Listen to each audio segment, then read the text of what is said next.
Yeah. And also, as noted there, Josh Allen is up there as the most inaccurate. Now, I do want to note, as we move on to number 3 in our pick 6, we will talk about Josh Allen, what happened with the Bills. He was mid-pack before this week. Like this week brought him down. Right. Did you see that from your film watching? Was it Josh Allen missing guys, or was it a whole offense that was struggling? No, he missed some throws. He was off his game with his mental clock early on in the football game. I do think he predetermined a few times and went, I don't think this guy will be open. And it was like they drop back and you're like, no, this was your first read and he was open, and you got off of him too quick, thinking they were going to take that away. So, the first half of football was not good. And then with him, too, at times, of course, because he tries to make every play work, right?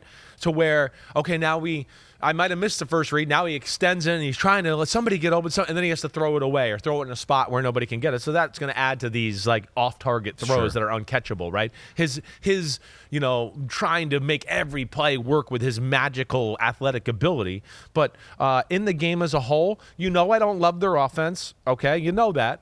I don't love their talent. Everybody knows that, okay? And then this was a game where he missed throws, especially in the first half, and definitely missed some reads in the first half where you go, hey, just stay on your guy here. He's about to be open. And that could have maybe changed at least the way the first half went, and they wouldn't have been down 20-3, and maybe a little bit more competitive to where, they wouldn't have to come back the way they did in the second half. Sam Bradshaw, 33, says, first time talking about the Bills this year on the Pick 6 podcast. Great timing. So I think he's upset. Now that we picked this game, the 9 of 30 game for Josh Allen, to dive into the film. But it's so unusual that you had to figure out what actually happened here, and is it a trend of things to come? Matt King says, what do you think the Bills should do more of on O? I think they need more motion, like in the first few games. Need to trust Coleman down the field more. We've got a whole bunch of screenshots to kind of illustrate your points of what they need more of, what Josh needs to do more of here. Yeah, we'll show that. I don't disagree with what's being said there by our listeners, okay? The other thing is, they do need to do more shifts and motions. One, because of, as I say, and this game would be another game that would confirm it, these teams have no fear of the Bills' weapons. So they got to find some ways. They can't just line up and go, our guys are going to beat them lined up. It's not going to happen. It's pretty simple to see. The Texans were up in their face, mano-a-mano, and we're not worried about anything. Okay, so there's all of that. Getting into just the real quick before we start to show some of the pictures, right? Things that I think they can maybe do differently, right? I think I'm almost going to say what I've said about the Ravens. I think they need to become a run football team. Run the ball. Become great at running the football. And then all the other stuff's going to come off of it. But to me, it's the only thing that is blue chip worthy on their offense, other than Josh Allen, is their O-line. So play through that. And that, to me, I think is what they need to reevaluate a little bit. Let's see if we can dominate the line of scrimmage. James Cook is playing really bad. And then some of these pass schemes that we do that not necessarily are reinventing the wheel, or some of our guys that are not incredibly talented, I think get open more, because teams are going to have to be worrying about this element. The best thing about their offense is their O-line, other than Josh Allen. All right, so let's take a look at the screenshots here. We'll start with the very first drive. This was their first third down. It was 3rd down and 3. What are we looking at here? 3rd down and 3, okay? This is the first 3rd down of the game. They have a little bit of it's Coleman down here on the bottom of the screen. He's running what we would call a spot route. He's hoping that the linebacker will run underneath him right here to help James Cook run the wheel route out of the backfield. He's the first read. This is cover 1. This is what the play's for, okay? Josh Allen sees him, and for whatever reason, he's looking there right now, and he doesn't trust that James Cook is going to run by the linebacker here. And he should stay on this longer. That's right. The first thing as a quarterback, when you see the linebacker running horizontal, right? Yeah. Exactly horizontal, and your running back is running full speed vertical, you know, he's seen this route enough to know, hey, he's going to run by him here, right? So we got to it. He's looking at him, and he gets off of him. Let's go to the next shot. He gets off of him, and he's running by him. I mean, he's gone. And trust me, if we took another screenshot a half a second later, he's 5 yards by him. Right. But you could see here, Allen has already left that decision and now is looking to the right to try to find somebody. One of the golden rules of football is don't turn down completions. And, when you miss number 1 as your read, it messes everything up. It messes everything up, and it's hard to find completions after that, after what we drew up was supposed to work, and you didn't, execute it the right way. Hard to know what he was thinking there. I feel like he was rushed this whole game. Like he wasn't sure. They're of course a very fast defense, right? Their DNs did give the Bills problems and were around him a little bit. And I think in his mind, he thought, I'm not going to have a lot of time for some of these plays to develop today, so I got to see it and then get out of the pocket. And with doing that, he rushed everything. He rushed throws, he rushed decisions and all of that, and that kind of confounded itself into issues in a 6 for 18 first half that you're not supposed to see with a guy like Josh Allen. Very next drive, it was a 1st and 20 after a penalty. Here is a attempt over to Mac Hollins. Well, you only get a few chances like this every game, right? This is the Houston Texans want to play cover one. They like to play man-to-man. They love to play quarters. So they played quarters, and they play a little, he's going to run an in-cut, right? A little in-breaking route, and the safety has to be responsible for that. So he jumps it and then goes vertical, and he's wide open. But again, here's another one where I felt like even Josh Allen rushed this.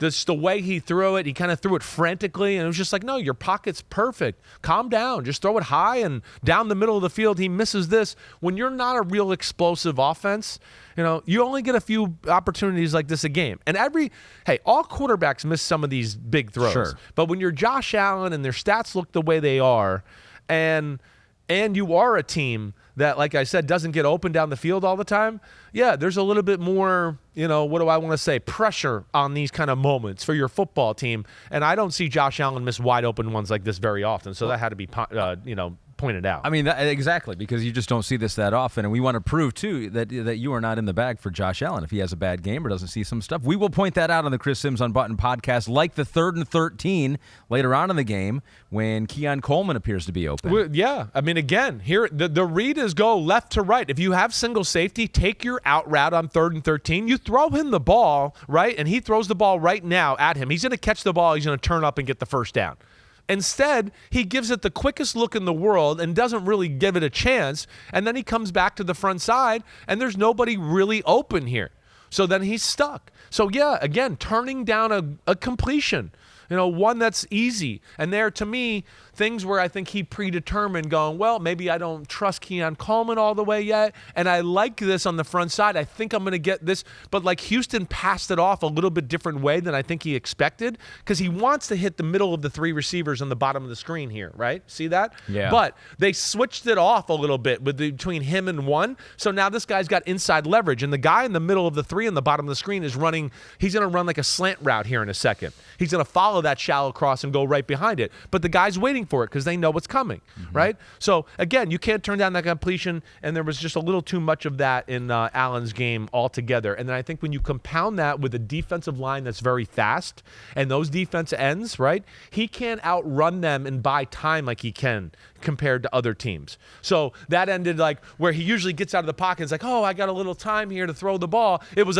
oh gosh, they're on my back. Oh, throw it away, right? Yeah. So he never got to get some easy completions like we see him do that every week when he scrambles and gets outside the pocket. One more sequence to show, and this is right at the end of the first half. It was a 2nd and 10. Buffalo has the ball at their own 28 here. Yeah, again, I think over-aggressive impatience here, and again, also a missed throw. Here, this is empty formation. He's got 3 receivers down here to the bottom of the screen. It's, I believe it's Ty Johnson on the bottom here. But in the slot, okay, we got the 3 to the right. We got Dalton Kincaid in the middle of, or in the inside of the 3 receivers. Yep. And then there is Curtis Samuel in the middle of the 3 receivers. And then it's Ty Johnson on the outside. Dalton Kincaid's going to run a post down the middle. Number 1, Curtis Samuel, the middle of 3 receivers to your right, is going to run like a flag route. Right? This play is for him and this coverage. So let's go. Let's go to the next picture here. You're going to see, again, this is, to me, it's my guy. He's one-on-one. I'm going to take a shot, instead of going, wait, this scheme gives this coverage big problems, and we're going to high-load this corner down here in the bottom. See, because the corner's wait, I'm responsible for 26, right, but they also don't want me to let anybody behind me to throw in this zone, and they got him, right? Because you could see he took the cheese, the corner. So if Allen throws this ball out to the 45-yard line to the sideline, I mean, it's an easy completion. Derek Stingley's not that good that he's going to flip around around and run back there and then flip back around and see the ball and do that. But having said all that, he plays the matchup down the middle, and you see Kincaid, who's not open right here. He's step for step with the middle linebacker. And again, let me just remind you, the middle linebackers of the Houston Texans are the fastest in football, right? With the Fred Warner and the guys from the Jets and all of that. So it's not like, oh, if he's even, he's leaving with a tight end. This isn't, Jamison Williams. Yeah. So he takes a chance. He throws it. Let's show the next screen. Okay. He's got him here at this point, but he underthrows it and misses the throw. So one, I think it's a little bit of a greedy decision. Two, again, it's a throw where he was a little off, and that was, I think, really explained the day. The second half wasn't any better. The second half was one big run, a personal foul, and one throw, and they got a touchdown. And then it was, oh, no, we didn't do shit for 3 plays, and I threw a curl route to Keon Coleman, and he broke a tackle and ran for a touchdown. And then it was, we stripped C.J. Stroud on the 4-yard line and got no yards and kicked a field goal, and that's how we came back. So, the second half, I wasn't like, oh, all right, that makes me feel better. Everything looked better. You saw my notes. One other thing I wrote in my notes, and let me just see where the hell I wrote it, is that about the defense they played, they at one point, and where did I write this damn thing, is they brought the all-out blitz. Where the hell did I write that? I wrote it somewhere here. Hold on. Okay, yep, 3rd and 11, first page, right? I'm writing this a little bit here. And I still can't find it for whatever reason, but I'm getting there. Okay, here we go. Oh, on your own 29 in the first quarter. Oh, yeah, there it is. It says when a a team all out blitzes you on 3rd and 11 on your own 29 in the first quarter, right, that says a lot, right? It says a lot. One thing is it's telling you they don't want him to scramble because they're going, that's the worst thing that happens is when he scrambles and buys time, he's going to find somebody, right? That's his most dangerous thing. So there's that. But then it also tells you they're like, we have no fear of your offense or your receivers. We don't give a damn. We don't think your answers are that good against the all-out blitz, and we think if you just run your play and you kind of somewhat block the all-out blitz, we're going to be all over it anyways. And those, to me, are context clues that defenses feel very comfortable. This is the same shit we talked about with the Broncos versus Aaron Rodgers, right?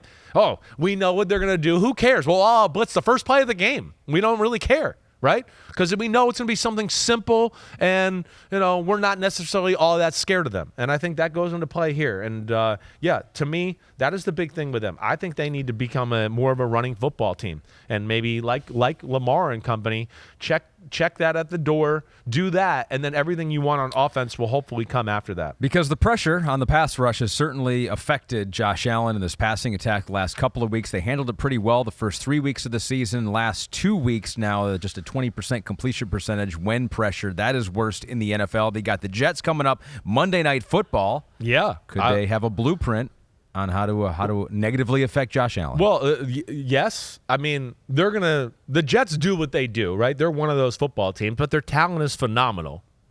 And I would expect the Bills and their offense to struggle unless they can find a San Francisco 49ers-like running game that they did in the first week, right? But, if you think you're going to drop back against this crew and dice them up with Josh Allen and all that, I don't see that. Not with this secondary, not with this pass rush, right? And this is another defense that he will not be able to scramble and buy as much time of because they're so fast. They're capable of corralling him and stopping him from waiting that extra half a second for somebody to get open. Qualifies for the Pick Six podcast because we never see Josh Allen struggle like that. We got to figure out why it happened.